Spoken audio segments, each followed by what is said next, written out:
Track 3, Mangala Sutta. The second phase of life, the life of an adulthood or householder. Part 1. Once you have acquired the necessary knowledge, skills, and discipline in your childhood days, you are now ready for the next phase of life, adulthood, the encounter with the world. During this period of adulthood, we will be meeting people from various walks of life. We will associate with our own colleagues at work. We'll be looking out for lifelong companionships, and then bringing up of children, caring for parents, supporting relatives, and assuming social responsibilities. All these involve interpersonal relationships, that is, our relationship with others.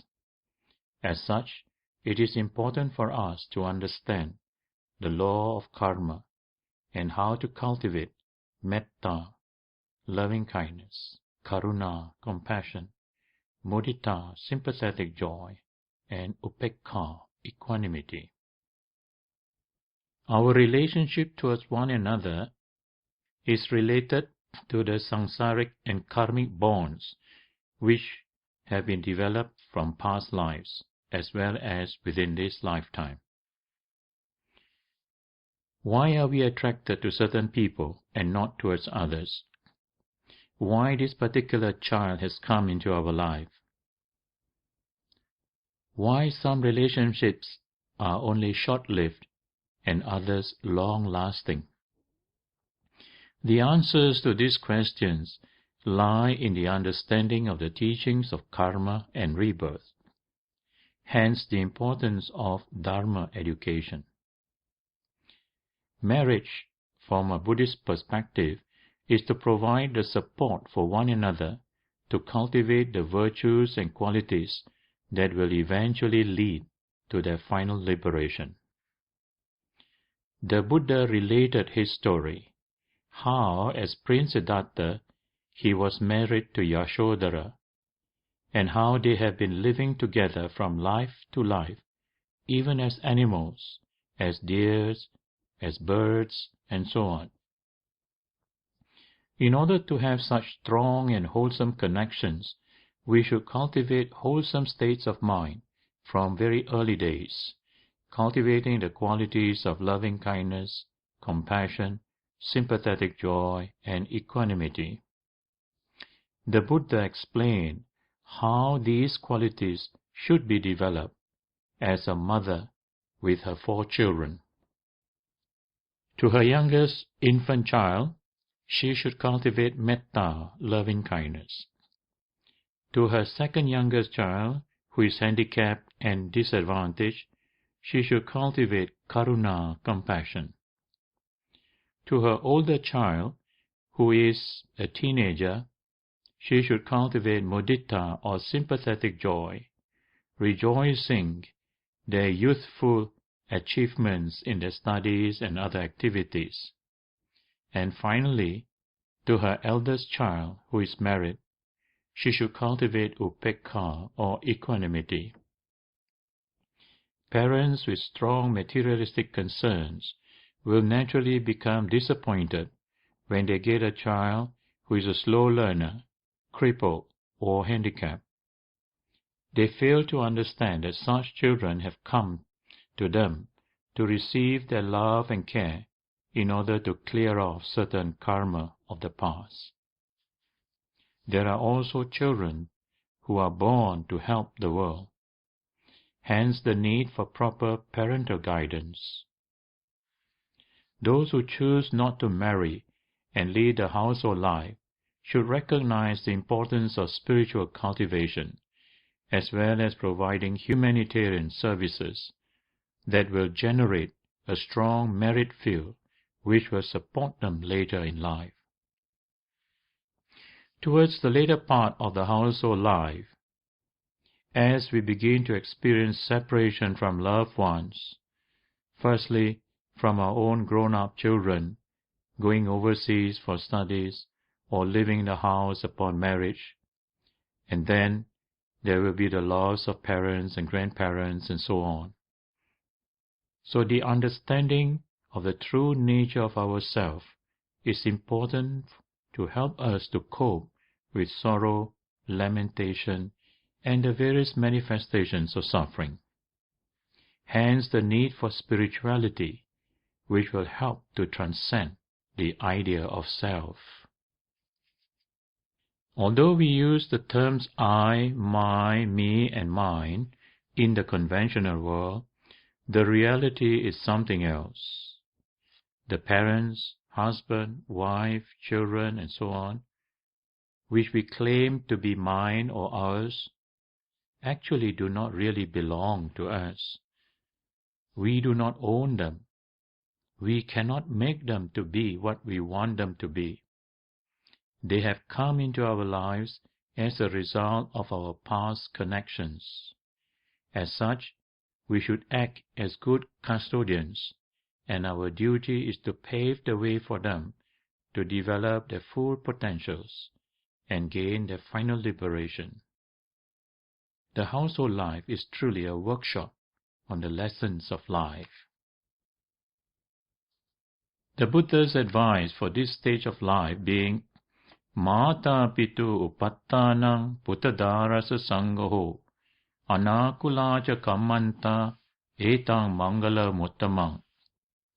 Supporting mother and father, cherishing wife and children, engaging in a peaceful occupation, this is the highest blessings. Mata pitu upattanang, that is, supporting mother and father. In the Sigalovada Sutta, the Buddha taught the duties and responsibilities of children to parents and parents to children. The first duty of children to parents is to support their parents out of respect and gratitude, thinking, having supported me, I shall support them. This involves material as well as spiritual support. There is a Buddhist parable about supporting parents, and it mentions of how a child carries his or her mother on her right shoulder and a father on the left shoulder, feeding and carrying them until they are 100 years old. He is yet not able to repay the debt that he owed towards his parents. However, if he can pave the way for his parents to walk the Dhamma's path, to lead a righteous way of life that will lead them to final liberation, then that child would have more than repaid the debt he or she owes to his parents. So besides caring for parents at home, it is the duty of children to take them to temples and to pave the way for them to grow in the Dhamma's path.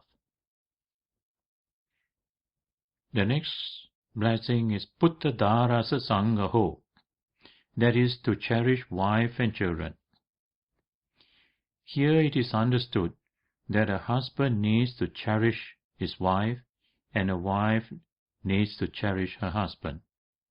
And as parents, they need to cherish their children.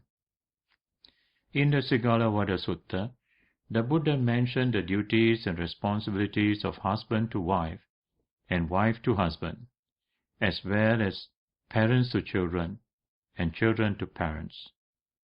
A husband should be kind and courteous towards his wife and not despise her in times of anger or quarrels.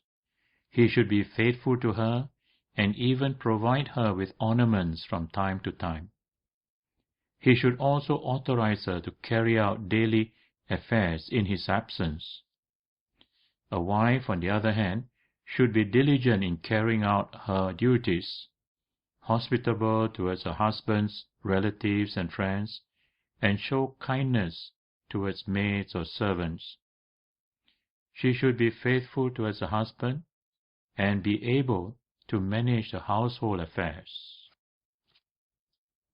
As parents, they have the duty to restrain their children from unwholesome or unskillful actions, and to promote wholesome and skillful actions.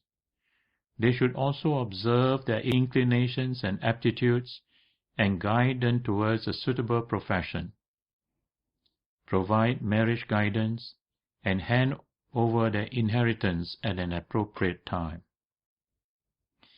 Now you may think that it is understood that a husband would cherish his wife and a wife would cherish her husband, but this is not so. There are many people who marry, but after a few months or few years, they don't really cherish one another. They don't really care for one another. In married life, there must be love, but more than that, there must be trust and respect. You must have the respect for one another. A husband must respect his wife, and you must take it from where she is coming from. You cannot want her, you cannot expect her to be what you want her to be throughout your whole life. And in the same manner, the wife towards the husband, the wife cannot expect the husband to be what she wants him to be. In a real loving life, you must have these three things: respect, trust, and care for one another, because there is bound to be ups and downs in life, and you will need to support one another in times of trouble.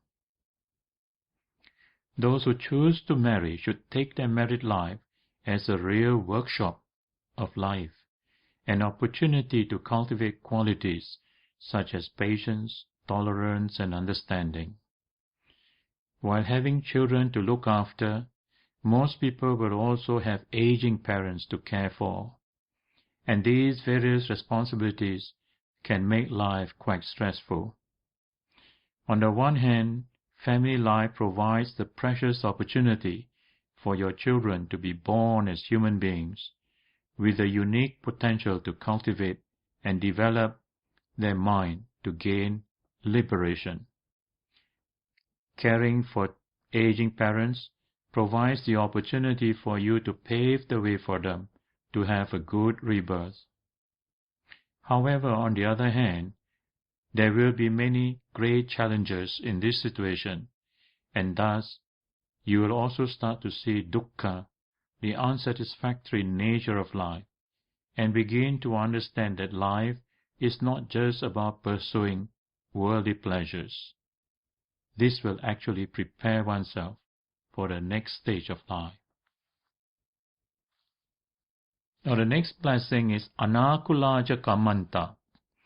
This refers to engaging in peaceful occupation.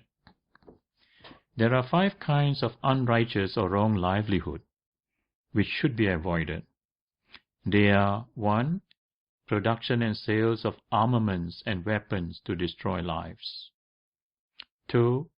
Production and sales of poisons to destroy sentient beings. 3. Production and sales of drugs and intoxicants that causes one to lose control of one's mind. 4. Slave trade, as in human trafficking. And 5th, bringing up of animals for slaughter. These unrighteous livelihood, whilst bringing in lots of money, also bring along untimely death, illnesses, mental stress, and various disturbances, and many other forms of suffering.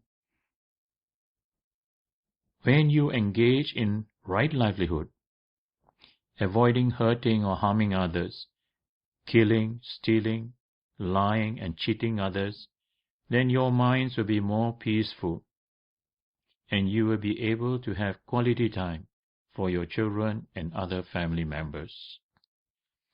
Whilst leading a household life, you still have some other worldly responsibilities to become a pillar of society. We'll continue the next session.